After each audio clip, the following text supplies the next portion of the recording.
सध्या महाराष्ट्रात एकच प्रकरण गाजत आहे, वैष्णवी हगवणे यांचं. आपल्यासोबत बोलण्यासाठी रुपाली चाकणकर आहेत. ताई, काय सांगाल, हे नेमकं प्रकरण काय आहे आणि नेमकं यावर आत्महत्या आहे की आत्महत्या काय वैष्णवी हगवणे यांचा जो मृत्यू आहे तो दुर्दैवी आहे. यामध्ये राज्य महिला आयोगाने सुमोटो दाखल करत संबंधित पोलीस विभागाला सूचना दिलेल्या आहेत.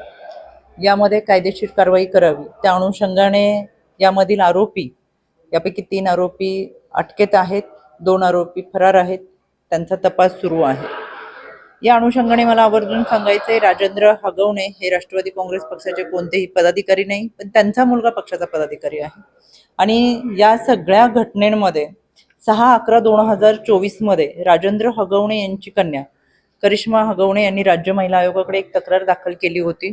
आणि या तक्रारीच्या अनुषंगाने दखल घेत 7/11/2024 म्हणजे दुसऱ्याच दिवशी राज्य महिला आयोगाच्या वतीनं पौड पोलीस स्टेशनला सूचना दिल्या होत्या की हा एक कौटुंबिक वाद आहे, कुटुंबातला वाद आहे. आणि या कुटुंबाच्या वादाच्या अनुषंगाने एकत्रित बसून सामोपचाराने त्यांचं समुपदेशन करून हा वाद मिटवावा.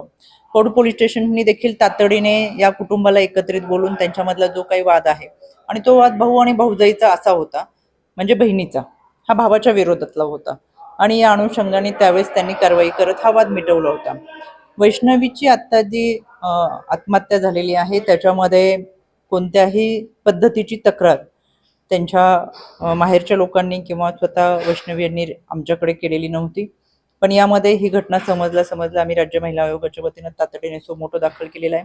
या घटनेचे आयोग आहेत डोंगरे, ते अतिशय तातडीने याचा तपास करतात, चांगल्या पद्धतीने तपास करतात आहेत, आणि म्हणून गुन्हा नोंद झालेला आहे.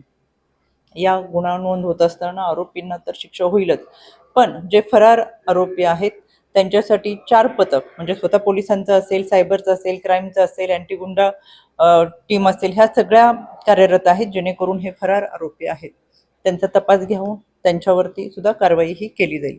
राज्य महिला आयोगाच्या वतीनं आम्ही पाठपुरावा करतोय. व्यक्ती कोणत्या, म्हणजे त्या व्यक्तीच्या कुटुंबातली कोणी व्यक्ती जरी राजकारणात असो, पदावरती असो, तरी ते महत्त्वाचं नाही.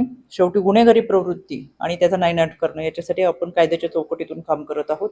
आपल्या माध्यमातून मला महाराष्ट्राच्या महिला भगिनींना आवर्जून सांगायचंय, जसा बालविवाहाच्या विरोधातला कायदा आहे, त्याचबरोबर गर्भनिधन चाचणीच्या विरोधातला कायदा, त्याचा हुंडा प्रतिबंधक सुद्धा कायदा आहे.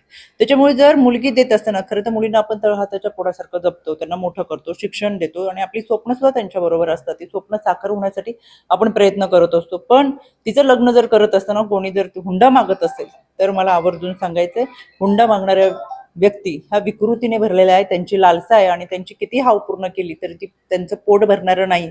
त्याच्यामुळे आपण असं कोणी हुंडा मागत असेल तर आपल्या जवळच्या पोलीस स्टेशनमध्ये अगदी गुन्हा नोंद करा. आणि हुंडा देणं आणि घेणं हा कायद्यानं गुन्हा आहे, याच्यावर कायदेशीर कारवाई होते. त्याच्यामुळे 4 पैशासाठी आपल्या मुलींचा जर जीव जात असेल तर आपण खऱ्या अर्थानं आता कायद्याच्या चौकटीतून भूमिका निभावली पाहिजे. कायदा हा आपल्यासाठीच आहे. म्हणून हुंडा देऊही नका, घेऊही नका, हुंडा मागू नका. कोणी हुंडा मागत असेल तर कायद्याच्या चौकटीतून गुन्हा नोंद करा. नेमकं प्रकरण गंभीर आहे, मात्र कायदा यापेक्षा अजून कडक करावं अशी अपेक्षा आहे का? कायदा कडकच आहे. कायदे अतिशय कडक आहेत. नवीन आलेला BNS चा कायदा हा सुद्धा अतिशय चांगल्या पद्धतीने स्ट्रॉंग असा कायदा आहे.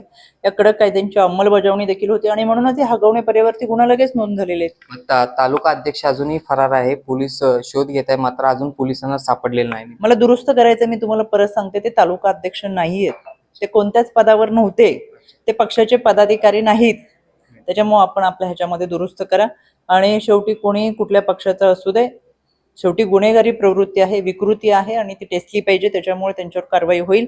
आणि म्हणून मी तुम्हाला सांगितलं, ते फरार आहेत, पण त्याच्यासाठी 4 टीम ह्या पोलिसांच्या कार्यरत आहेत. त्याच्यामुळे आरोपी किती फरार कुठे गेला तरी तो कायद्याच्या चौकटीतून सुटणार नाही, तर त्याच्यावरती निश्चितपणे कारवाई केली जाईल. सकलेन मुलानी, मुंबई तक, कराड.